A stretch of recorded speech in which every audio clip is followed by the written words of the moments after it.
Good morning friends. ये lecture हमारा current affairs का दूसरा है, जिसमें हम पढ़ेंगे नेशनल न्यूज़, राष्ट्रीय घटनाक्रम। ठीक है।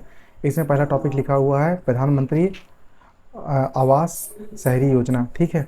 दो तरह की योजनाएं होती हैं, एक प्रधानमंत्री आवास योजना शहरी है, एक प्रधानमंत्री आवास योजना ग्रामीण है। ठीक है। तो ये शहरी वाले के संबंध में ये न्यूज़ है। ठीक है।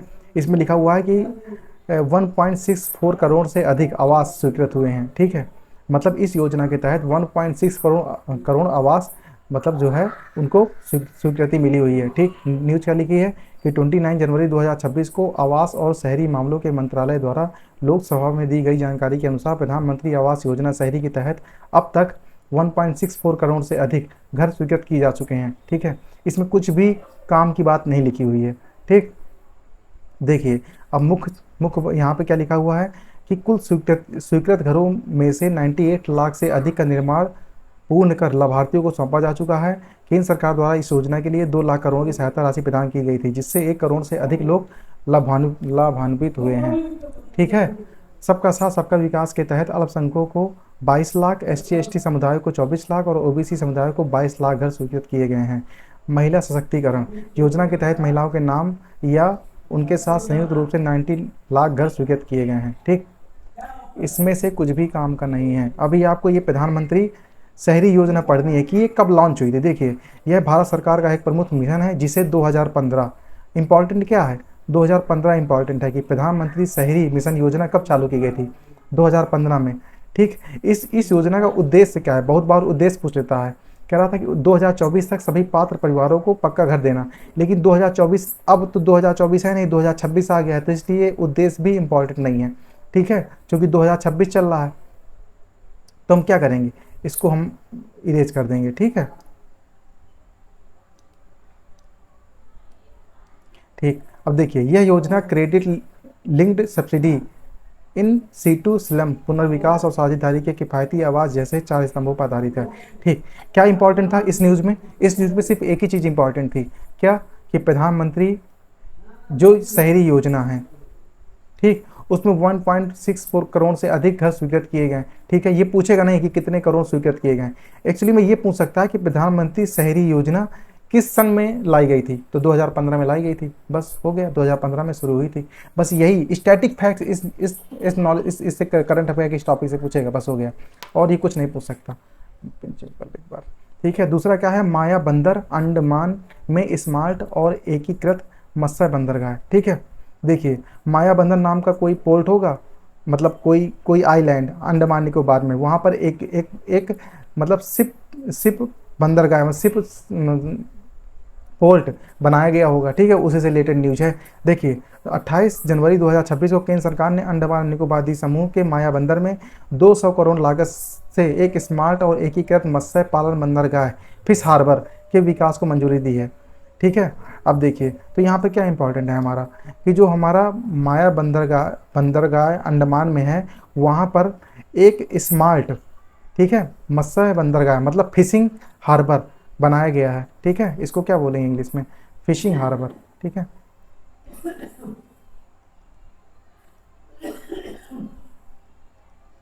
ठीक है। फिशिंग हार्बर तो कहाँ बनाया गया है, माया बंदरगाह में। ठीक। देखिए ये पढ़िए, यह परियोजना प्रधानमंत्री मत्स्य संपदा योजना के तहत पूरी तरह से केंद्र द्वारा वित्त पोषित है, मतलब इसमें ये पूरी तरह से जो पैसा खर्च करेगा वो केंद्र करेगा। ठीक है। यह बंदरगाह 436 मछली पकड़ने वाली नौकाओं को सुरक्षित सुविधा प्रदान करेगा और वार्षिक 10,000 टन मछली का प्रबंधन करेगा। ये भी इंपॉर्टेंट नहीं है। इसमें बेहतर मछली प्रबंधन, डिजिटल ट्रैकिंग और सुविधा हेतु आधुनिक प्रणालियाँ विकसित की गई है। क्या है, जो ये मत्स्य बंदरगाह हमारा बना हुआ है, इसमें क्या होगा, बेहतर फिशिंग मैनेजमेंट। ठीक है। डिजिटल ट्रैकिंग कि हमने कितनी मछलियाँ निकाली, कितनी मछलियाँ इंपोर्ट एक्सपोर्ट की गई, इससे रिलेटेड आधुनिक प्रणालियाँ स्थापित की जाएंगी। ठीक है।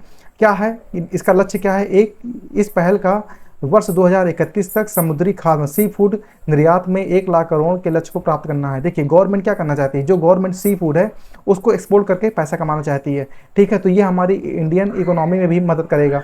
तो गवर्नमेंट का इस पोर्ट को बनाने का जो वो है एम है, वो ये है कि इससे जो है अधिक से अधिक हम जो सी फूड है उसको एक्सपोर्ट करें और वहाँ से पैसा कमाएं। तो ये क्या है कि गवर्नमेंट ने एक टारगेट सेट किया है कि हम इस 2030-31 तक जो हमारा सी फूड है उसको एक्सपोर्ट करके 1 लाख करोड़ रुपए का जो है उस लक्ष्य को प्राप्त करेंगे और वहाँ से प्रॉफिट कमाएंगे, ठीक है। तो पोर्ट्स वगैरह क्यों बनाए जाते हैं, ताकि हम जो सी फूड्स वगैरह हैं उसको क्या करें, एक्सपोर्ट कर सकें और विदेशों से पैसा कमा सकें, ठीक है।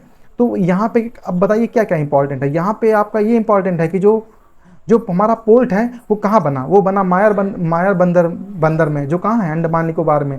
और क्या इंपॉर्टेंट है, और ये इंपॉर्टेंट है कि ये कब तक, 2030-31 तक गवर्नमेंट को जो है इस लक्ष्य को प्राप्त करना है, 1 लाख करोड़ रुपए के लक्ष्य को, ठीक है। बस तो सबसे ज़्यादा पूछने के चांसेज आपके ये हैं कि माया बंदरगाह जो है वह कहाँ पर स्थित है, तो वो अंडमान में स्थित है, ठीक है। अब आप आगे आइए, ठीक। ये देखिए ये न्यूज़ क्या है कि 77वें गणतंत्र दिवस का मुख्य आयोजन, ठीक है। भारत ने 26 जनवरी 2026 को नई दिल्ली के कर्तव्य पथ पर अपना 77वां, सबसे बड़ी बात तो ये नंबर इंपॉर्टेंट है आपका, 77वां कौन से नंबर का हमारा रिपब्लिक डे था, ये तो 77 नंबर का था, ठीक है। गणतंत्र दिवस भव्यता के साथ मनाया। इस अवसर पर राष्ट्रपति द्रौपदी मुर्मू ने राष्ट्रीय ध्वज फहराया और 21 तोपों की सलामी के साथ परेड की शुरुआत की, ठीक है। मुख्य अतिथि हमेशा इंपॉर्टेंट रहता है, ध्यान रखिए, हमेशा एग्जाम में पूछता है कि इस बार के गणतंत्रता दिवस के मौके पर मुख्य अतिथि के रूप में कौन शामिल हुए हैं। तो मुख्य अतिथि के रूप में कौन शामिल हुआ, कौन शामिल हुआ बताइए, यूपी आयोग के अध्यक्ष, इनका नाम क्या है, उर्सुला वॉन डेर लॉयन, ठीक है। और यूरोपीय परिषद के अध्यक्ष, इनका नाम क्या है, एंटोनियो कोस्टा, ठीक है, को मुख्य अतिथि के रूप में आमंत्रित किया गया। ये दोनों नाम इंपॉर्टेंट है, ये ध्यान रखिए, ये दोनों नाम इंपॉर्टेंट है आपके। थीम क्या थी इस बार की, थीम कभी कभी आप पूछ लेता है, इस बार की थीम थी वंदे मातरम के 150 वर्ष, ठीक है, और आत्मनिर्भर भारत। इस बार की थीम क्या थी, ठीक है, वंदे मातरम के 150 वर्ष और आत्मनिर्भर भारत। सैन्य शक्ति का प्रदर्शन, परेड में स्वदेशी रक्षा प्रणालियों का प्रदर्शन किया गया जिसमें सूर्यास्त्र और ऑपरेशन सिंदूर के इस्तेमाल किए गए हथियारों की पहली बार झलक दिखलाई गई, ठीक है। सांस्कृतिक झांकियां, परेड में विभिन्न राज्यों, केंद्र शासित प्रदेशों और सरकारी विभागों की 30 झांकियां निकाली गई जिसमें महाराष्ट्र की झांकी को प्रथम पुरस्कार प्राप्त हुआ, ठीक है। यहाँ पे क्या इंपॉर्टेंट है कि किस झांकी को प्रथम पुरस्कार प्राप्त हुआ, तो महाराष्ट्र की झांकी को प्रथम पुरस्कार प्राप्त हुआ, ठीक है। ये लाइन इंपॉर्टेंट है आपकी। विदेश भागीदारी, पहली बार था जब यूरोपीय संघ का सैन्य दल भारतीय गणतंत्र दिवस के परेड में शामिल हुआ, ठीक है। ये लाइन भी इंपॉर्टेंट है कि यह पहली बार था जब यूरोपीय संघ का सैन्य दल, ठीक है, भारतीय गणतंत्र दिवस के परेड में शामिल हुआ, ठीक है। तो ये लाइन भी आपकी इंपॉर्टेंट है। अब लाइए हाईलाइटर कर लें इसको, ठीक। देखिए क्या क्या इंपॉर्टेंट था, पहली बात तो किस नंबर का था गणतंत्र दिवस, 77वें नंबर का गणतंत्र दिवस था, ठीक है। मुख्य अतिथि पे कौन शामिल हुआ, उर्सुला वॉन डेर और एंटोनियो कोस्टा, ठीक है। थीम क्या थी बताइए, थीम थी वंदे मातरम के 150 वर्ष और आत्मनिर्भर भारत, ठीक है। और पहली झांकी का प्रथम पुरस्कार किसको मिला, महाराष्ट्र की झांकी को प्रथम पुरस्कार प्राप्त हुआ, ठीक है। और किस संघ के सैन्य दल ने गणतंत्र दिवस में परेड लिया, तो यूरोपीय संघ के सैन्य दल द्वारा भारतीय गणतंत्र दिवस में शामिल किया गया, ठीक है। अब देखिए यहाँ लिखा है मसौदा राष्ट्रीय विद्युत नीति 2026, 22 जनवरी 2026 को विद्युत मंत्रालय ने 2005 की मौजूदा नीति का स्थान लेते हुए मसौदा राष्ट्रीय नीति NEP 2026 को मंजूरी दी थी, ठीक है। देखिए ये एक तरह की पॉलिसी बनाई गई है राष्ट्रीय विद्युत नीति, उसी के बारे में लिखा हुआ है। इस पॉलिसी में कह रहा है कि प्रति व्यक्ति बिजली खपत को 2030 तक 2000 किलोवाट और 2047 तक 4 किलोवाट से अधिक करने की जरूरत है, ठीक है। ट्रैफिक का स्वचालित वार्षिक संशोधन, क्रॉस सब्सिडी में कमी और मांग शुल्क पर निर्भरता बढ़ाने का प्रस्ताव रखा गया है। परमाणु 2047 तक परमाणु क्षमता को बढ़ाकर 100 गीगावाट करने की योजना है जिसमें छोटे मॉड्यूलर रिएक्टर भी शामिल हैं।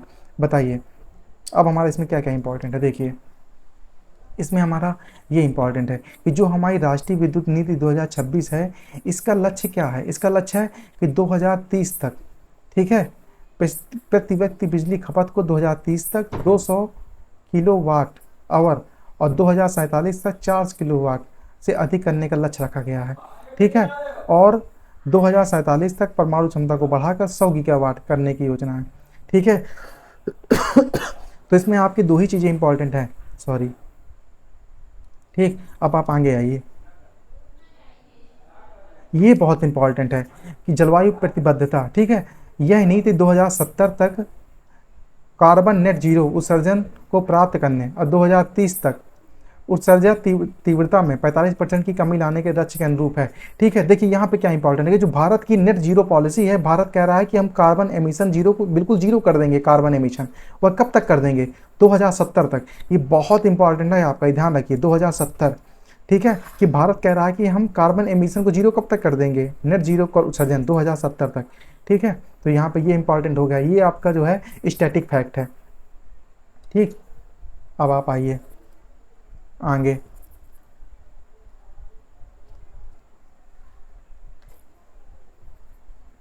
नेक्स्ट न्यूज है हमारी कि पायलटों हेतु इलेक्ट्रॉनिक कमर्शियल लाइसेंस ईपीएल सेवा प्रारंभ। जो हमारे पायलट हैं उनके लिए इलेक्ट्रॉनिक कमर्शियल लाइसेंस की सुविधा चालू कर दी गई है। न्यूज क्या है कि 21 जनवरी 2026 को नागरिक उड्डयन मंत्रालय ने एयरलाइन ट्रांसपोर्ट पायलट लाइसेंस के लिए इलेक्ट्रॉनिक कार्मिक लाइसेंस की सेवाएं शुरू की। ठीक है, आगे पढ़िए। लिखा है कि यह पहल नागरिक उड्डयन नियामक परिस्थितियों को तंत्र को डिजिटल और भविष्य के लिए तैयार करने की दिशा में एक महत्वपूर्ण कदम है। ईपीएल में आईसीएओ के मानकों के अनुरूप सुरक्षा विशेषताएं शामिल है जो लाइसेंस की प्राथमिकता को सुरक्षित करती हैं और छेड़छाड़ को रोकती हैं। डिजिटल लाइसेंस के माध्यम से पायलटों को क्रेडेंशियल्स का वास्तविक समय में सत्यापन संभव हो सकेगा। ठीक है, देखिए इसमें क्या इंपॉर्टेंट है, इसमें सिर्फ ये इंपॉर्टेंट है कि पायलटों के लिए इलेक्ट्रॉनिक कमर्शियल लाइसेंस की सेवा शुरू कर दी गई। एग्जाम में आएगा कि पायलटों के लिए कौन सी सेवा शुरू की गई, तो आप लिखेंगे इलेक्ट्रॉनिक कार्मिक लाइसेंस। ठीक है, ये गवर्नमेंट ने क्यों लाइसेंस ये लाई है, ताकि हम ये देखते थे कि पायलटों से आवश्यकता से अधिक काम लिया जा रहा था, जिससे उनकी जो है नींद प्रभावित हो रही थी।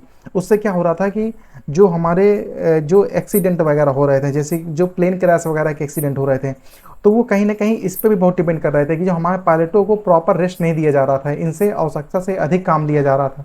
इसलिए एक लाइसेंस बना करके गवर्नमेंट क्या करेगी, गवर्नमेंट एक ट्रैक सिस्टम लाएगी कि इनकी ट्रैकिंग करेगी। देखिए इनकी ट्रैकिंग करेगी कि ये क्या इनको गवर्नमेंट के मानकों के अनुसार इनसे काम लिया जा रहा है या फिर इनसे ज़्यादा काम लिया जा रहा है। तो ये बात यहाँ पे लिखी हुई है कि डिजिटल लाइसेंस के माध्यम से अब पायलटों के क्रेडेंशियल्स का वास्तविक समय में सत्यापन कर पाना संभव हो जाएगा। ठीक है, तो यही चीज़ है कि जो पायलटों को प्रॉपर रेस्ट मिले और उनको जो है काम करने में दिक्कत ना हो, जिससे कि एयरक्राफ्ट जो भी एक्सीडेंट हैं उनको कम से कम किया जा सके। ठीक है, आईसीएओ ये स्टैटिक फैक्ट है, थोड़ा पढ़ते हैं। अंतर्राष्ट्रीय नागरिक उड्डयन संगठन, यह संयुक्त राष्ट्र की एक विशेष एजेंसी है जो अंतर्राष्ट्रीय हवाई नेविगेशन के सिद्धांतों और तकनीकों का समन्वय करती है। डीजीसीए द्वारा आईसीएओ संरेखित डिजिटल लाइसेंस जारी करना वैश्विक विमानन सुरक्षा मानकों के प्रति भारत के प्रतिबद्धता करता है। ठीक है, तो आईसीएओ क्या है बताइए? आईसीएओ संयुक्त राष्ट्र की एक विशेष एजेंसी है। ठीक है, बस और कुछ नहीं, इसमें कोई इंपॉर्टेंट नहीं, इसमें कुछ नहीं पढ़ना आपको। ठीक है, अब नेक्स्ट न्यूज़ है हमारी सड़क सुरक्षा रिपोर्ट, 100 जिलों में गंभीर स्थिति। ठीक है, अब आइए पढ़ते हैं इसको। कह रहा है 15 जनवरी 2026 को सड़क परिवहन मंत्रालय और सेव लाइफ फाउंडेशन ने भारत के सबसे असुरक्षित जिलों की एक संयुक्त रिपोर्ट जारी की। इस रिपोर्ट में भारत के 100 जिलों के पिछले 2 वर्षों में 89,085 मौतें हुई, जो देश की कुल दुर्घटना का मृत्यु का 25% है। महाराष्ट्र का नासिक ग्रामीण मृत्यु दर में सबसे प्रथम स्थान पर है, जिसके बाद पुणे ग्रामीण और पटना का स्थान है। उत्तर प्रदेश सब सर्वाधिक असुरक्षित जिलों की सूची में शीर्ष पर है। ठीक है, तो हमारे शीर्ष पर कौन है राज्य की रैंकिंग में, जहां सबसे ज्यादा एक्सीडेंट होते हैं? बताइए, उत्तर प्रदेश। उत्तर प्रदेश सर्वाधिक असुरक्षित जिलों की सूची में शीर्ष पर है, मतलब सबसे ज्यादा एक्सीडेंट के केसेस उत्तर प्रदेश में देखने को मिलते हैं। लगभग 53% घातक मौतें शाम 6 बजे के बाद आधी रात के बीच में होती हैं। शाम को 6 बजे के बाद जो ऑफिस वगैरह लोग छूटते हैं और कुछ बच्चे जो कम उम्र के हैं वो भी स्टंट दिखाते हैं, तो एक्सीडेंट वगैरह होता है, जो कि शाम के बाद ऑफिस वगैरह के लोग छूटते हैं तो सड़कों पर भीड़ ज़्यादा देखने को मिलती है। ठीक है, 59 घातक दुर्घटनाओं का कारण मानवीय उल्लंघन के बजाय खराब सड़क डिजाइन और सिविल इंजीनियरिंग की दुर्घटनाएं पाई गई। सिविल इंजीनियरिंग की दुर्घटनाएं बताओ क्या होगी, किसी पुल गिर जाना। ठीक है, खराब सड़क के गड्ढे, अब आप गाड़ी लेके जा रहे हैं, खूब बड़ा गड्ढा है, पता था गड्ढे से टकरा गए, गड्ढे में ही घुस गए। सिविल लाइन खुली पड़ी है, पता चला जा रहा है सिविल लाइन में घुस गए, इंसान की मौत हो गई। ठीक है, तो यही रिपोर्ट आई है और इस रिपोर्ट में दिखाया गया है कि बहुत बुरी हालत है। वैसे भी आप लोग हम लोग को गवर्नमेंट को इतना टैक्स देते हैं, इतना महंगा पेट्रोल खरीदते हैं, लेकिन रोड वैसी एक्चुअली में है नहीं जिस हिसाब से उम्मीद की जानी चाहिए। ठीक है, तो अब आप देखते हैं कि इसमें इस न्यूज़ में क्या क्या इंपॉर्टेंट है। इस न्यूज़ में ये इंपॉर्टेंट है कि ये एक रिपोर्ट आई है, सड़क सुरक्षा रिपोर्ट। इस रिपोर्ट में जो है सबसे ज़्यादा उत्तर प्रदेश में सर्वाधिक असुरक्षित जिलों की सूची में उत्तर प्रदेश टॉप पे है। ठीक है, बस ये इंपॉर्टेंट है और कुछ इंपॉर्टेंट नहीं है। और सबसे ज़्यादा जो जो जो प्रभावित है हमारा, वो महाराष्ट्र का नासिक है। ठीक है, ये पहले स्थान पर है, ये इंपॉर्टेंट है। ठीक, अब आइए, कह रहा है स्टॉक होम घोषणा, स्टॉक होम डिक्लेरेशन इंग्लिश में बोलते हैं इसको। कह रहा है यह 2020 में अपनाई गई एक वैश्विक प्रतिबद्धता है जिसका लक्ष्य 2030 तक सड़क यातायात में होने वाले मौतों में 50% की कमी लाना है। भारत इसका हस्ताक्षर करता है, मतलब भारत ने इस पर साइन किया गया है। ये स्टॉक होम एक डिक्लेरेशन हुआ था, इसमें एक शर्त रखी गई थी कि 2030 तक हम जो हमारे सड़क पे एक्सीडेंट वगैरह हो रहे हैं उसमें हम 50% की कमी करेंगे। मतलब मान लीजिए एक साल में सड़क दुर्घटना से 50,000 मौतें हो रही हैं, तो हम उन मौतों को घटा करके कम से कम 50 पर मतलब 25,000 मौतें हो जाए, 25,000 मौतें कम से कम हों, उससे ज़्यादा मौतें ना हो। तो हम क्या तो उसके लिए हमको क्या करना पड़ेगा, उसके हमको अपना इंफ्रास्ट्रक्चर तैयार अच्छा करना पड़ेगा। जब पुल अच्छे होंगे, रोडें अच्छी होंगी और लोग जो है यातायात नियमों का पालन करेंगे, तो उसमें मौत ज़्यादा होंगी नहीं। जब लोग हेलमेट पहनेंगे, नियमों का पालन करेंगे। अब हम देखते हैं ट्रेन जा रही है और उसमें जो है फाटक गिरा हुआ है, रेलवे फाटक, लेकिन उसके लिए नीचे से लोग जब मतलब जल्दबाजी के चक्कर से घुस जाते हैं, तो उससे क्या होता है, कई बार देखा गया ट्रेन आ गई और वो उनकी मोटरसाइकिल बीच में स्टार्ट होना बंद हो गई, तो क्या होता है, ट्रेन उठा के मार देती है, सीधे सीधे एक्सीडेंट हो जाता है, इंसान मर भी जाता है उसमें। तो ऐसी भी दुर्घटनाएं होती हैं। तो ये इंसान को सोचना चाहिए कि हम किस तरह से जो है दुर्घटना से बच सकते हैं। ठीक है, नेक्स्ट न्यूज़ है हमारी, भारत में अत्याधुनिक सुरंग बुनियादी ढांचे का विस्तार। ठीक है, 14 जनवरी 2026 को जारी रिपोर्ट के अनुसार भारत अपनी सामरिक सुरक्षा और क्षेत्रीय कनेक्टिविटी बढ़ाने के लिए अत्याधुनिक सुरंगों का निर्माण कर रहा है। ठीक है, जैसे 10,000 फीट की ऊंचाई पर स्थित यह विश्व की सबसे लंबी राजमार्ग सुरंग है। ठीक है, तो इसमें हमारा क्या है, क्या इंपॉर्टेंट है, अटल टनल। ठीक है, क्या है, 10,000 फीट की ऊंचाई पर स्थित यह विश्व की सबसे लंबी राजमार्ग सुरंग है। ठीक है, और सोनमर्ग सुरंग 12 किलोमीटर लंबी यह सुरंग श्रीनगर और सोनमर्ग के बीच हर मौसम में संपर्क सुनिश्चित करती है। ठीक है, देखिए क्या है यहाँ पे इंपॉर्टेंट, यहाँ तो आप पहले इसको ऑनलाइन कर लीजिए। अटल टनल विश्व की सबसे लंबी राजमार्ग सुरंग है, कितनी है, 9 किलोमीटर की है। ठीक है, और सोनमार्ग सुरंग ये इंपॉर्टेंट नहीं है, इसको आप ना पढ़िए। ठीक है, सेला सुरंग अरुणाचल प्रदेश में 13,000 फीट की ऊंचाई पर निर्मित यह सुरंग तवांग सेक्टर के लिए सामरिक रूप से महत्वपूर्ण है। ठीक है, सेला सुरंग कहाँ पे है, हमारी अरुणाचल प्रदेश में। बस ये इंपॉर्टेंट है।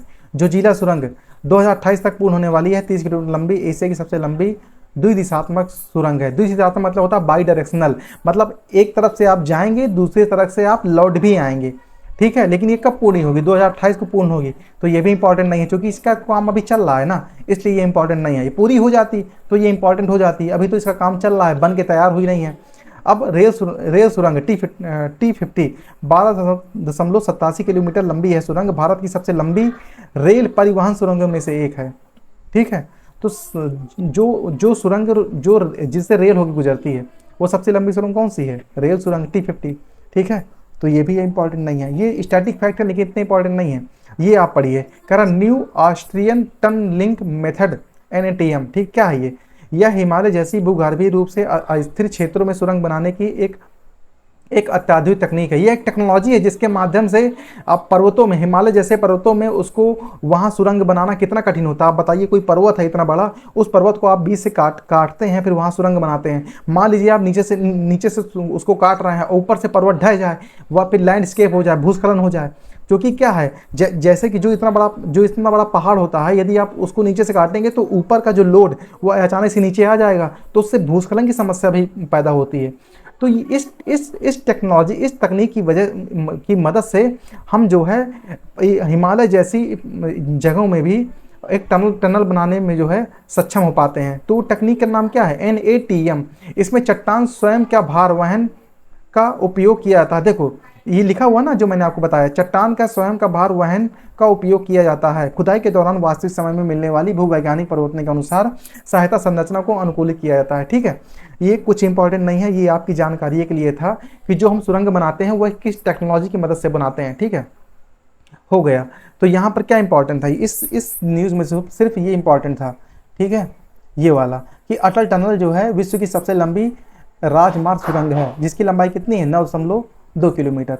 ठीक, अब आप आइए, यहाँ पे लिखा हुआ है कि भारत में एआई के लिए नैतिक और सामाजिक मानक कौन कौन से हैं, बताइए। 8 जनवरी 2026 को प्रधानमंत्री ने भारतीय एआई मॉडलों के लिए नैतिक, सामाजिक रूप से जिम्मेदार और नागरिक केंद्रित होने की आवश्यकता पर बल दिया।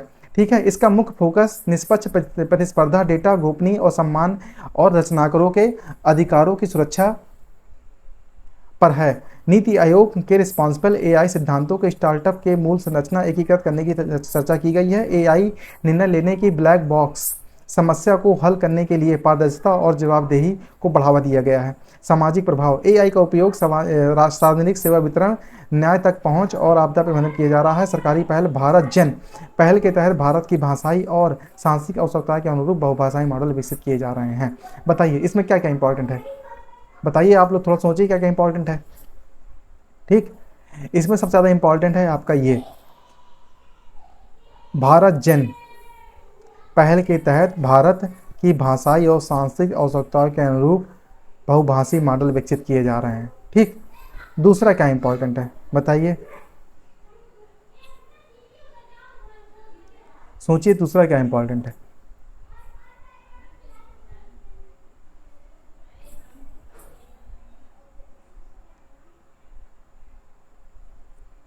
इसमें और ऐसी कोई न्यूज इंपॉर्टेंट नहीं है। ठीक है, इसलिए आप जो है यही बस, और पढ़ने को तो आप पढ़ सकते हैं कि एआई, ये एआई से क्या ट्रांसपेरेंसी आएगी, एआई निर्णय लेने की ब्लैक बॉक्स समस्या को हल करने के लिए पारदर्शिता और जवाबदेही को बढ़ाया जाएगा। पारदर्शिता मतलब क्या होता है, ट्रांसपेरेंसी, और जवाबदेही मतलब अकाउंटेबिलिटी।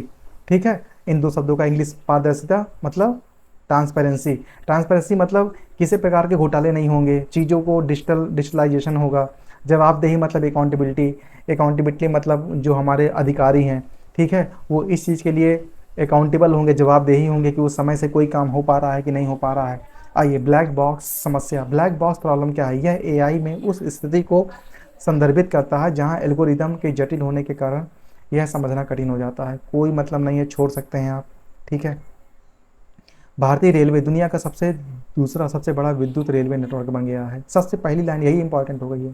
ठीक है, जो हमारा भारतीय रेलवे है वो दुनिया का दूसरा सबसे बड़ा विद्युतीकरण रेलवे हो गया। मतलब हमने अपनी ट्रेनों को इलेक्ट्रिक कर दिया है। अब हमारी ट्रेनें जो है कोयला से नहीं चल रही हैं कि उसमें कोयला से चल रही हो और उसमें प्रदूषण हो रहा हो। तो हमने क्या किया है, हमने जो है अपनी सारी ट्रेनों में जो है इलेक्ट्रिकल वायरिंग कर दी है, ताकि हमारी जो ट्रेनें हैं वो बिजली से चलें और उसमें प्रदूषण कम से कम हो। ठीक, तो इसमें क्या इंपॉर्टेंट है बताइए। इसमें ये इंपॉर्टेंट है कि भारत ने अपने 99% ब्रॉड गेज नेटवर्क का विद्युतीकरण पूरा कर लिया है। ठीक है, और बताइए सबसे ज़्यादा आगे कौन है इस इलेक्ट्रिकल करने में, रेल नेटवर्क को सबसे ज़्यादा आगे कौन है बताइए। स्विट्जरलैंड आगे है। स्विट्जरलैंड ने अपने 100%, ठीक है, अपने 100% रेलवे नेटवर्क को जो है वो क्या कर लिया है, इलेक्ट्रिकल कर लिया है। ठीक है, ये है भारत का विद्युतीकरण स्तर स्विट्जरलैंड के बाद दुनिया में सर्वाधिक है। ठीक है, ये इंपॉर्टेंट है, इसको आप देख लीजिएगा। आगे आइए, अब कह रहा है कि जो हम रेलवे ट्रैक को हम विद्युतीकरण कर रहे हैं रेलवे का, उससे क्या लाभ होगा। उससे ये लाभ होगा कि हम जो हमारी ट्रेनें चलती हैं डीजल से, उस पे हमारी डिपेंडेंसी कम हो जाएगी, और जो हमारी लागत आती है डीजल से, बिजली से चलेगी। तो बिजली से चलेगी तो उसमें लागत हमारी कम हो जाएगी। जैसे कि आप पेट्रोल से चलते हैं, पेट्रोल से मोटरसाइकिल आप चलाते हैं तो आपकी लागत ज़्यादा आती है। 100 रुपये के पेट्रोल में आपकी मोटरसाइकिल चलती है 70 किलोमीटर, 50 किलोमीटर 100 रुपये के पेट्रोल में। और वहीं आप 2 यूनिट बिजली आपकी कितनी की पड़ी, शायद 20 रुपये की। तो 20 रुपये की 2 यूनिट बिजली में आप एक बार मोटरसाइकिल चार्ज कर लेंगे, वो भी आपकी लगभग चल जाएगी 100 किलोमीटर। तो बिजली से जब हम एनर्जी कंज्यूम करते हैं तो उस वो हमारे लिए ज़्यादा बेनिफिशियल होती है और हमारे लिए कॉस्ट एफिशिएंट होती है। ठीक है, ये पढ़िए,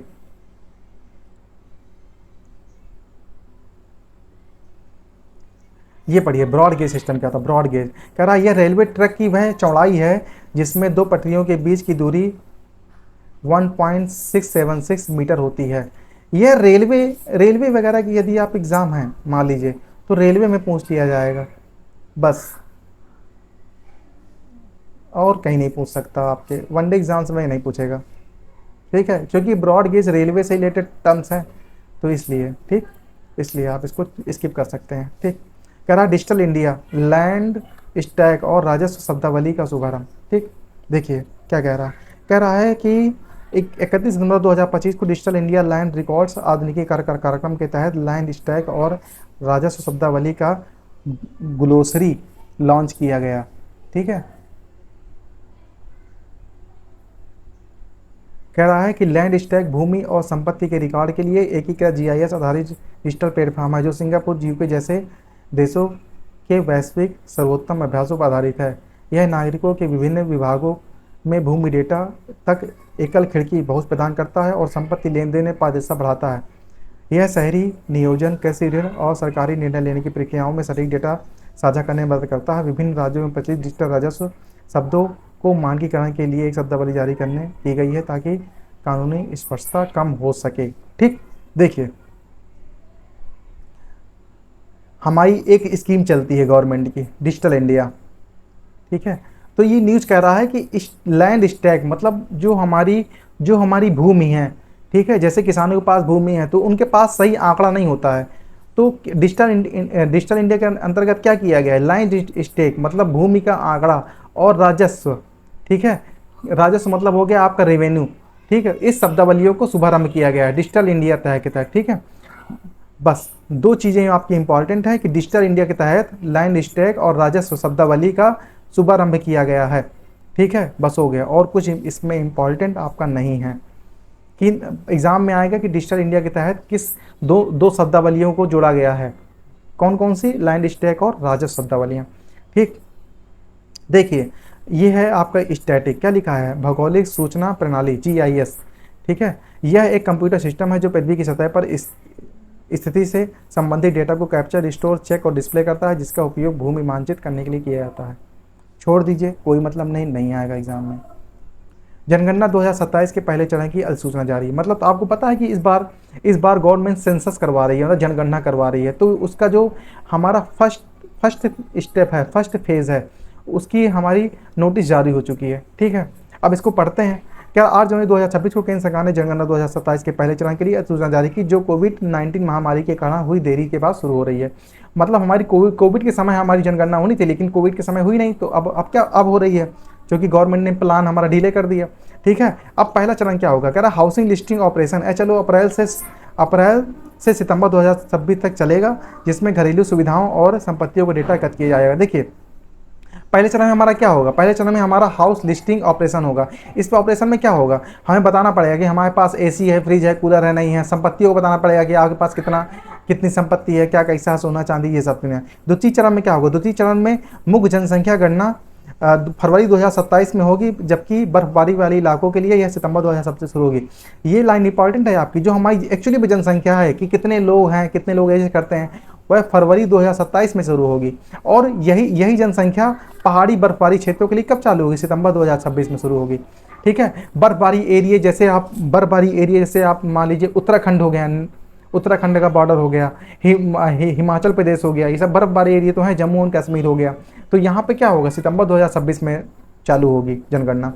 डिजिटल नवाचार, यह भारत की पहली पूर्णतः डिजिटल जनगणना होगी जहां डेटा मोबाइल एप्लीकेशन के माध्यम से एकत्र किया जाएगा। मतलब क्या, पहले जनगणना होती थी, आपको सिंपल सा कागज दे दिया जाता था, लोग उसमें नाम लिखते थे, लेकिन इस बार की जो जनगणना है ना वह उसमें आपको एक टेबलेट दे दिया जाएगा, टेबलेट के माध्यम से आप पूरा रिकॉर्ड उसमें सुरक्षित करेंगे। और जाति जनगणना 1931 के बाद पहली बार व्यापक राष्ट्रव्यापी जाति गणना की जाएगी जो केवल SC/ST तक सीमित नहीं होगी।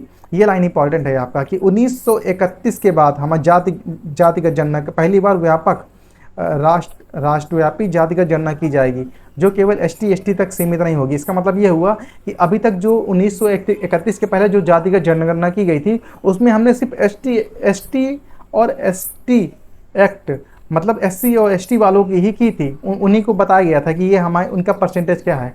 लेकिन इस बार हम SC ST OBC सारे लोगों को शामिल करेंगे उसमें, तो ये भी आपका इंपॉर्टेंट है एक बार। ठीक, तो आगे चलते हैं। ठीक, अब एक बार देख लेते हैं कि इसमें क्या क्या हाईलाइट करना है।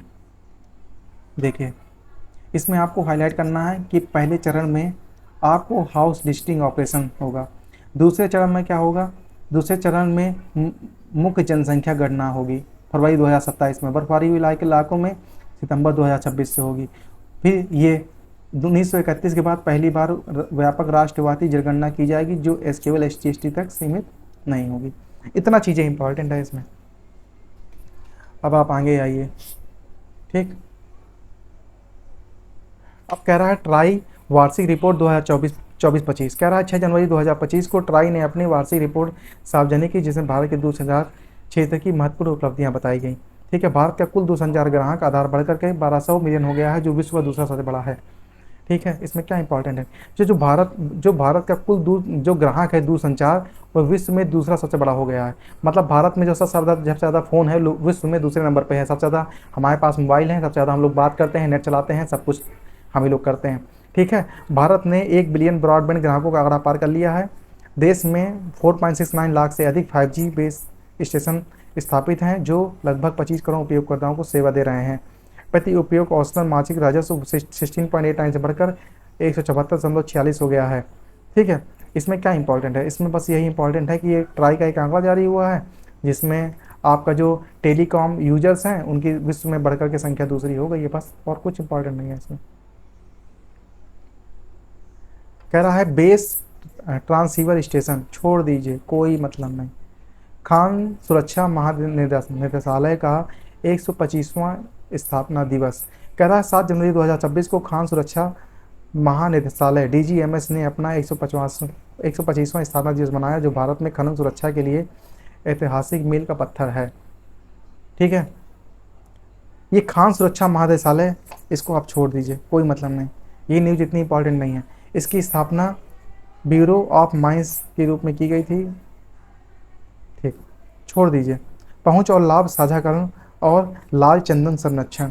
ठीक, 5 जनवरी 2026 को राष्ट्रीय जैव विविधता प्राधिकरण ने जैव विविधता अधिनियम के तहत आंध्र प्रदेश के लाल चंदन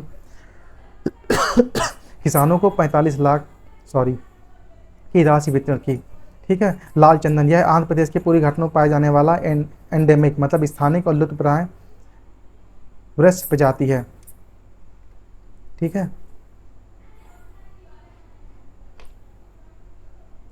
कह रहा है यह अनुवांशिक संसाधनों पारंपरिक ज्ञान के उपयोग होने वाले लाभों स्थानिक और न्याय संगत रूप में साझा करने का वैश्विक ढांचा है। फिर देखिए, यहाँ पे आपका क्या इंपॉर्टेंट है, यहाँ पे आपका लाल, ये इंपॉर्टेंट है सिर्फ ये, इस न्यूज़ में आपका ये इंपॉर्टेंट है। ठीक, कि जो हमारा लाल चंदन है वह कहाँ पाया जाता है, आंध्र प्रदेश के पूर्वी तट पर। ठीक है, और जो लाल चंदन है वो हमारा IUCN के तहत लुप्त प्राय, मतलब इसकी जो है कमी हो सकती है। लुप्त मतलब क्या होता है, जो गायब हो सकता है, मतलब ये लाल चंदन हो सकता है आपको आने वाले समय में ना दिखे। ठीक,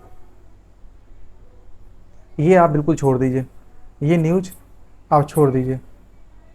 ठीक है, यहाँ पे आइए। अब आप क्वेश्चन में कह रहा है कि हिमाचल प्रदेश में नए MSME प्रौद्योगिकी केंद्रों को मंजूरी मिल गई।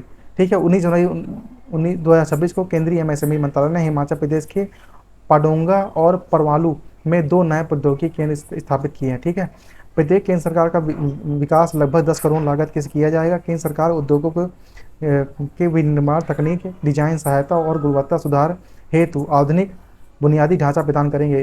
इनका मुख्य उद्देश्य युवाओं को तकनीकी प्रशिक्षण और उद्यमिता सहायता प्रदान करना, ताकि पलायन को रोका जा सके। परमाणु एक स्थापित औद्योगिक केंद्र है, जबकि पोडंगा केंद्र खुलने से ऊना जिले में औद्योगिक असंतुलन दूर होगा। यदि आप हिमाचल के स्टूडेंट हैं तो ये हिमाचल प्रदेश स्पेशल है, हिमाचल स्पेशल न्यूज। यदि आपके हिमाचल की कोई एग्जाम है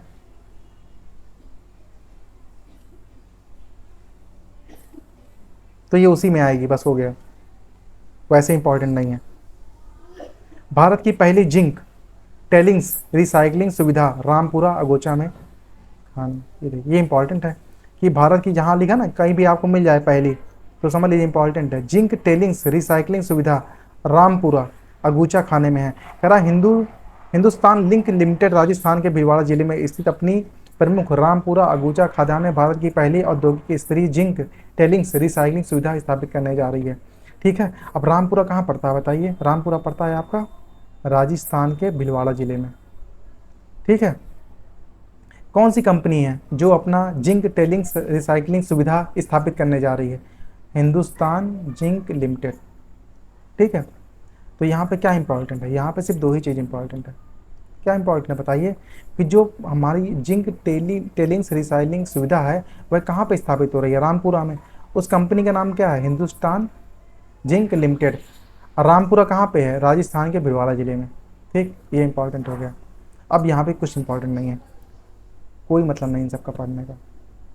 अब आप आगे आइए, कह रहा है कि इंडिया इंटरनेशनल गारमेंट फेयर, कह रहा 24 जनवरी 2026 को नई दिल्ली में आयोजित इंडिया इंटरनेशनल गारमेंट फेयर का बताया गया, जहां भारतीय कपड़ा क्षेत्र 2014 के 8.6 लाख करोड़ से बढ़कर 16 लाख करोड़ हो गया। ठीक, यहाँ पे क्या इंपॉर्टेंट है बताइए? सिर्फ ये इंपॉर्टेंट है कि India international fair garment fair कहाँ पे आयोजित हुआ? नई दिल्ली में आयोजित हुआ, बस हो गया, और कुछ इंपॉर्टेंट नहीं है आपका। इस न्यूज़ को बिल्कुल छोड़ दीजिए। कह रहा है नेस्डा ने फॉरवर्ड मासिक रिपोर्ट ई सेवाओं की प्रगति। ठीक है, कह रहा 22 जनवरी 2026 को प्रशासनिक सुधार और लोक शिकायत विभाग DARPG ने 2025 हेतु, ठीक है, छमायक वे फॉरवर्ड की 32वीं रिपोर्ट जारी की।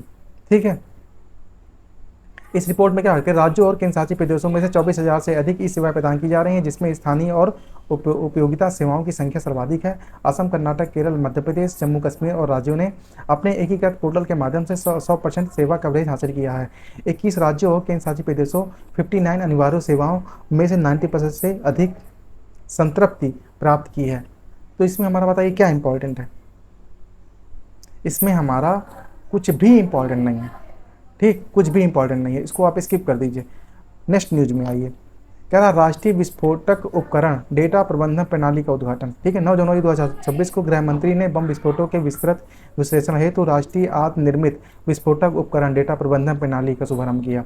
ये इंपॉर्टेंट है कि हमारे गृह मंत्री हैं अमित शाह, उन्होंने बम विस्फोटों के लिए किस डेटा मैनेजमेंट का शुभारंभ किया बताइए? हेतु राष्ट्रीय आत्मनिर्मित विस्फोटक उपकरण डेटा प्रबंधन प्रणाली NIDMS का शुभारंभ किया। ठीक है, ये इंपॉर्टेंट है। अब कह रहा है कि यह डिजिटल प्लेटफॉर्म 1999 से अब तक देश में हुए प्रत्येक बम विस्फोट का विस्तार, विवरण और पैटर्न रिकॉर्ड रखेगा। ठीक, तकनीकी विकास, इसे राष्ट्रीय सुरक्षा एनएसजी द्वारा मानेसर स्थित राष्ट्रीय बम बेस केंद्र के लिए AI सॉफ्टवेयर के साथ विकसित किया जा रहा है। यह प्रणाली राज्य पुलिस, NIA, CAPF को एकल लिंक्ड डेटा एक्सेस प्रदान करेगी, जिससे विभिन्न घटनाओं के बीच तकनीकी लिंक स्थापित करना होगा। ठीक है, तो बताइए क्या इंपॉर्टेंट है इसमें? थोड़ा सोचिए आप लोग भी, इसमें क्या इंपॉर्टेंट हो सकता है? इसमें सिर्फ यही इंपॉर्टेंट है कि राष्ट्रीय विस्फोटक उपकरण डेटा प्रबंधन, ठीक है, किसने चालू किया? गृह मंत्री अमित शाह ने। हो गया, और कुछ इंपॉर्टेंट नहीं है इसमें। बाकी ये सब आपके लिए जानकारी के लिए था कि ये प्रबंधन कैसे काम करेगा, क्या कैसा होगा। ठीक है, ये लिखे NIDMS क्या है? यह एक एकीकृत डिजिटल रिपॉजिटरी है जो विस्फोटों के प्रकार, सर्किट डिजाइन और विस्फोटक के तरीकों को विश्लेषण करेगा। ठीक है, मतलब किस हिसाब से विस्फोट करना चाहिए, कितना विस्फोट होगा, विस्फोटक को कैसे रोक सकते हैं, ये चीज़। ठीक है, तो केंद्रीय रेशम बोर्ड की शक्तियों में वृद्धि है। जो केंद्रीय रेशम बोर्ड है हमारा, जो केंद्रीय कॉटन बोर्ड है, सेंट्रल कॉटन बोर्ड, उसकी शक्तियों में वृद्धि कर दी गई है। ठीक है, क्या वृद्धि की गई है, चलिए पढ़ते हैं।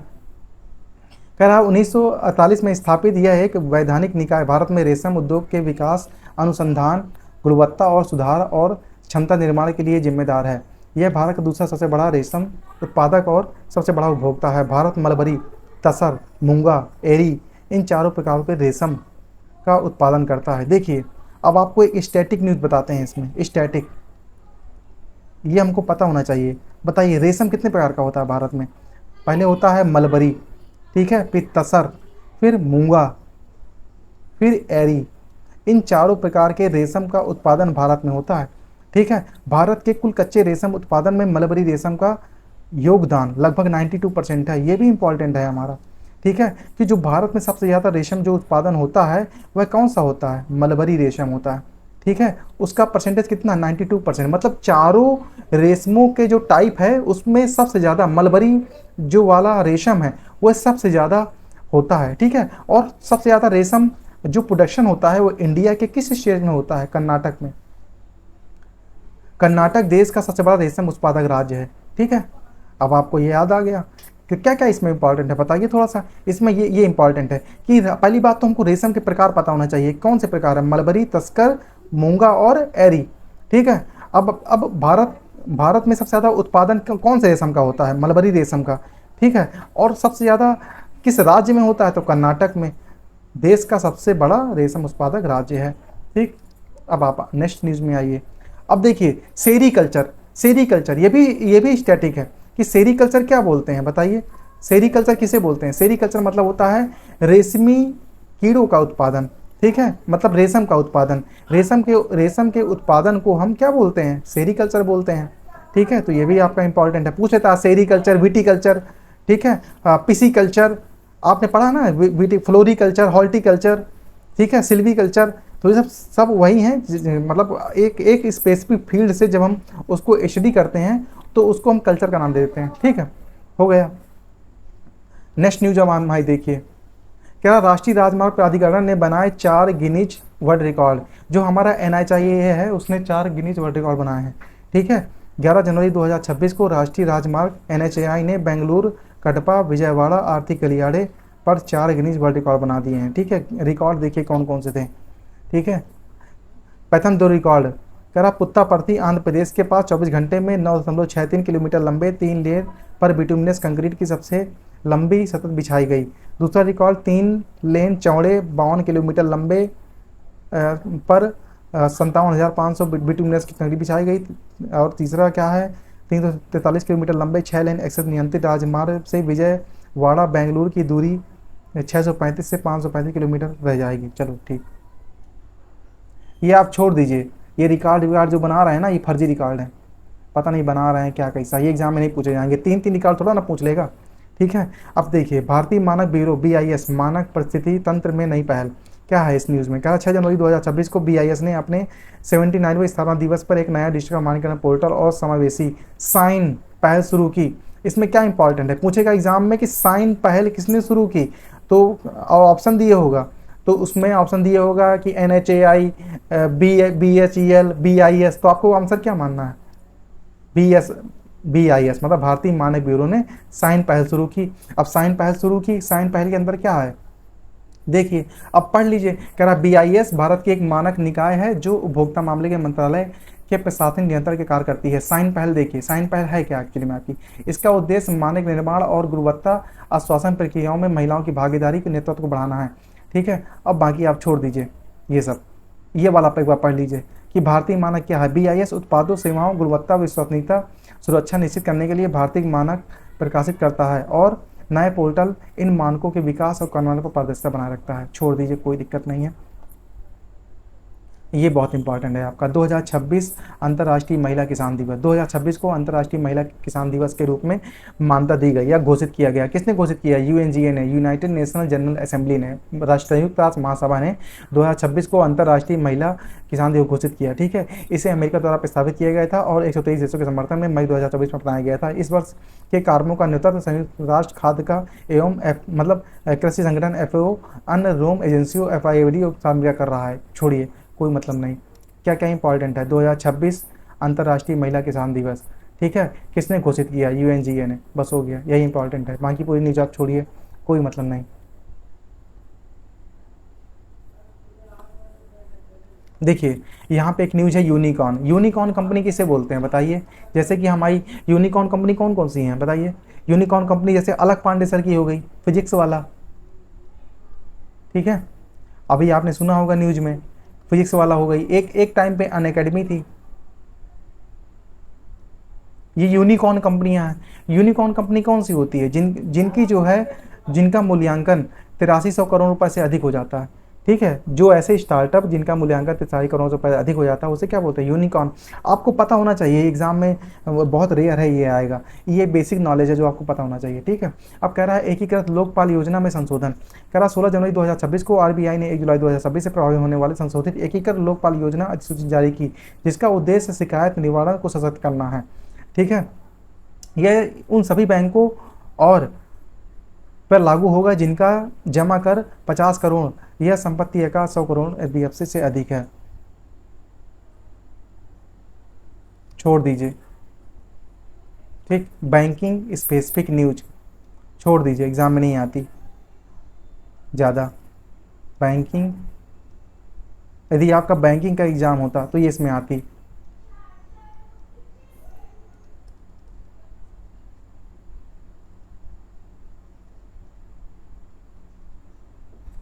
यदि आपका बैंक का एग्ज़ाम होता तो इसके लिए इंपॉर्टेंट है, वरना छोड़ दीजिए। और जितना भी आप पेपर दे रहे हैं, चाहे हाई कोर्ट आर ओ हो या फिर लोअर पीसीएस हो या फिर पीसीएस हो, उसमें ये सब नहीं आएगा, ठीक है। थोड़ा ये देख लीजिए बैंकिंग लोकपाल क्या है। यह बैंक ग्राहकों की शिकायतों के समाधान के लिए आरबीआई द्वारा नियुक्त एक अर्ध न्यायिक अधिकारी होता है। यह अदालती प्रक्रियाओं के बिना विवादों को सुलझाने का एक त्वरित एवं लागत मुक्त माध्यम है। लोकपाल, बैंकिंग लोकपाल, आप सिंपल सा लोकपाल पढ़ते हैं। लोकपाल क्या है आपने पढ़ा है? लोकपाल, लोकपाल क्या है? लोकपाल भ्रष्टाचार को कम करने में मदद करता है, ठीक है। लोकपाल की नियुक्ति भी होती है हर राज्यों में, आपने पढ़ा होगा पॉलिटी में। तो वैसे ही बैंकिंग का लोकपाल है, क्या करता है? जो जो जो उसके कस्टमर होते हैं उनकी प्रॉब्लम को जल्द से जल्द सॉल्व करता है, और उनको मदद करता है उनकी प्रॉब्लम्स को दूर करने के लिए। क्या है मतलब? बिना विवादों को सुलझाने का एक त्वरित और लागत मुक्त माध्यम है, ठीक है। मतलब इसे पैसा वैसा नहीं लगता है, मतलब आपको अदालती कार्रवाई नहीं करनी पड़ेगी, ठीक है। अब आप आगे आइए। कह रहा है कि विदेशी मुद्रा प्रबंधन गारंटी विनियम 2026 अनुसूचित। कह रहा है 12 जनवरी 2026 को आरबीआई ने नॉन रेजिडेंट से जुड़ी गारंटियों के ढांचे को सरल और पारदर्शी बनाने के लिए एक एक विनियमन जारी किया, ठीक है। क्या है? बैंकों के लिए सभी जारी, संशोधित या लागू की गई गारंटियों की व्यापक रिपोर्टिंग अनिवार्य की जाएगी। इसका उद्देश्य विदेशी मुद्रा गारंटियों का एक केंद्रीकरण डेटाबेस तैयार करना है जो जोखिम की बेहतर निगरानी रख सके। मार्च 2026 तक ट्रेड क्रेडिट के लिए गारंटी की त्रैमासिक रिपोर्ट बंद कर दी जाएगी, जिससे अनुपालन बोझ कम होगा। नए ईसीबी और संबंधित मौजूदा मास्टर की विसंगतियों को दूर कर सकेंगे। फेमा, ठीक है। भारत में विदेशी मुद्रा प्रवाह को विनियमित करने वाला प्राथमिक कानून है। इसका मुख्य उद्देश्य बाहरी व्यापार और भुगतान को सुविधाजनक बनाना और भारत में विदेशी मुद्रा का व्यवस्थित विकास करना है, ठीक। देखिए क्या इंपॉर्टेंट है इसमें। कह रहा है विदेशी मुद्रा प्रबंधन गारंटी विनियम 2026 अधिसूचित, ठीक है। देखिए इसमें क्या इंपॉर्टेंट है, क्या हमको पढ़ना चाहिए, थोड़ा सोचिए। इतनी ढेर सारी न्यूज़ है, इसमें हम क्या पढ़ें?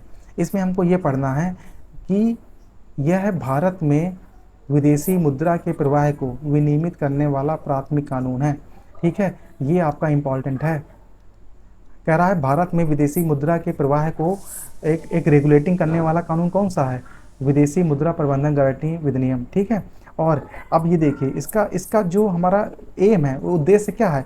बाहरी एवं व्यापार भुगतान संतुलन को सुविधाजनक बनाना, भारत में विदेशी मुद्रा व्यापार को सुव्यवस्थित करना। मतलब जो हमारा विदेशी मुद्रा व्यापार है, ठीक है, जैसे कि हम लोग ट्रेड करते हैं, बैलेंस ऑफ पेमेंट, उसको उसको अच्छे से उसकी देख रेख करेगा, उसको उसका मैनेजमेंट करेगा, ठीक है। तो इसलिए यह रेगुलेशन लाया गया, कौन सा? विदेशी मुद्रा प्रबंधन नियम, ठीक। आगे आइए। कह रहा है कि 31 सितंबर 2025 को जारी आरबीआई की वित्तीय स्थिरता रिपोर्ट ने भारतीय वित्तीय प्रणाली को लचीला बताया, लेकिन उभरते जोखिम को आगाह किया। कोई दिक्कत नहीं है, इसको आप छोड़ सकते हैं। बैंक स्पेसिफिक न्यूज है, छोड़ दीजिए, ठीक। देखिए एक कुछ बैंकिंग टर्म हमको पता होना चाहिए, जैसे कि असुरक्षित ऋण किसे बोलते हैं, मतलब अनसिक्योर्ड लोन। अनसिक्योर्ड लोन बताइए किसे बोलते हैं? कह रहा है ये वे ऋण होते हैं, मतलब वो लोन होते हैं जिनके लिए आपको बैंक के पास कोई संपत्ति गिरवी नहीं रखनी होती है। मतलब जैसे आप कभी लोन लेते हैं ना, तो आपको दिखाना पड़ता है कि मेरे पास क्या प्रॉपर्टी है, मेरे पास खेत है, मेरे पास सोना है, आपने बैंक जमा। लेकिन अनसिक्योर्ड लोन वो होते हैं मतलब जिनसे बैंक जिनके बदले बैंक आपको लोन तो दे देता है, लेकिन उसके बदले में आपसे कुछ गिरवी नहीं रखता कि आप घर रखिए, सोना रखिए, ये सब करिए। ठीक है।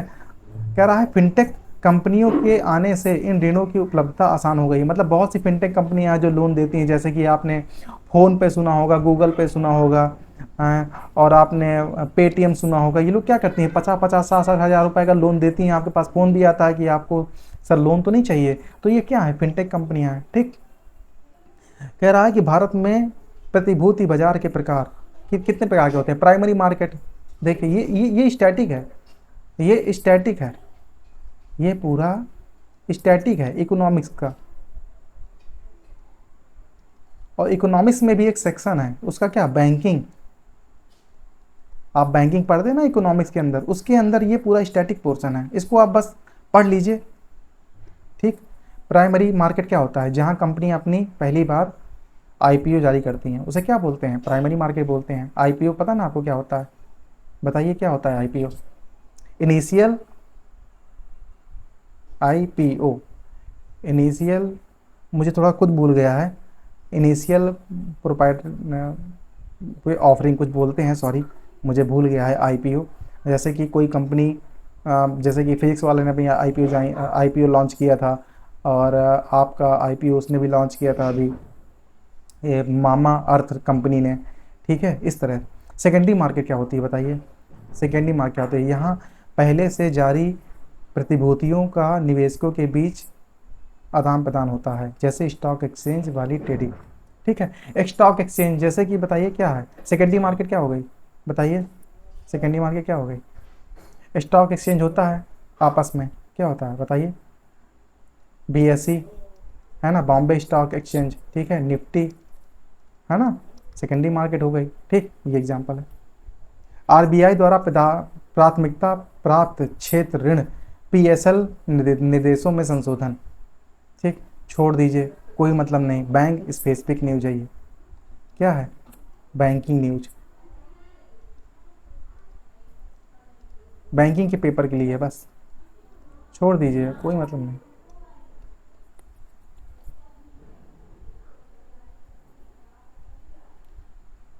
देखिए एक ये स्टैटिक पढ़ लीजिए। कह रहा है प्राथमिकता प्राप्त क्षेत्र ऋण क्या है? भारतीय रिजर्व बैंक की एक महत्वपूर्ण नीति है। इसके तहत बैंकों के लिए यह अनिवार्य है कि वे अपने कुल ऋण का एक निश्चित हिस्सा उन क्षेत्रों में दें जिन्हें देश के बुनियादी विकास के लिए प्राथमिकता दी गई है, जैसे कि कृषि, सूक्ष्म लघु मध्यम उद्यम, शिक्षा। ठीक है। देखिए जो हमारी गवर्नमेंट है वो कहती है कि यदि आप लोन दे रहे हैं तो आप उन क्षेत्रों में लोन दें जहां से देश का विकास होगा। जैसे आप कृषि में दें, आप कृषि में लोन देंगे तो हमारे किसानों की हालत अच्छी हो जाएगी। ठीक है, हमारे किसान वैसे भी जो है 6 महीने कृषि करता है, 6 महीने खाली बैठता है, तो उसकी आर्थिक स्थिति वैसे ही बहुत ख़राब है। इसलिए बहुत से ऐसे केसेस देखने को मिल रहे हैं जहाँ किसान फांसी लगा लेता है। ठीक है।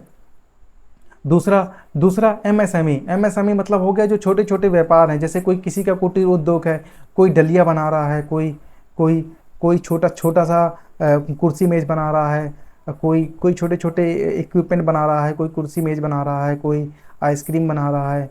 तो बहुत छोटे छोटे व्यापार हैं, कोई कोई कोई चारपाई बना रहा है। ऐसे ऐसे उद्योग हैं जो ग्रामीण क्षेत्रों में बहुत ज़्यादा डेवलप नहीं हैं, उन्हें हम बोलते हैं एमएसएमई।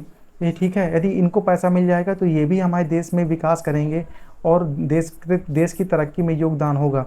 उद्यमी उद्यमी उद्यमी उद्यमी मतलब मान लीजिए किसी बच्चे के पास कोई नया प्लान है और वो कोई नया स्टार्टअप करना चाहता है, तो उसके पास पैसा ही नहीं है कि वो उस स्टार्टअप को जो है आगे बढ़ा पाए।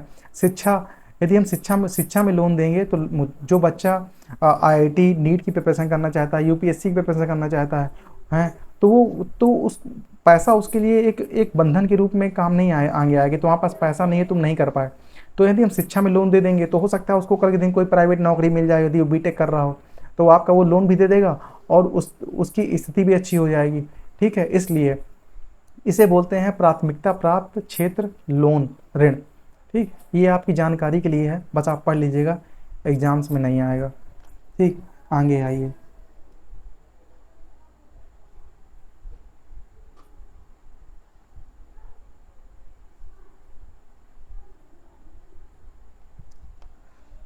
दोस्तों अगले लेक्चर में हम पढ़ेंगे भारतीय राज व्यवस्था और शासन, मतलब पॉलिटी से रिलेटेड जो भी हमारे पास न्यूज है, पॉलिटी से रिलेटेड जो करंट अफेयर है उसको हम पढ़ेंगे।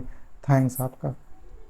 यदि वीडियो आपको अच्छा लगा हो तो चैनल को लाइक कीजिए, सब्सक्राइब कीजिए। मिलते हैं नेक्स्ट वीडियो में।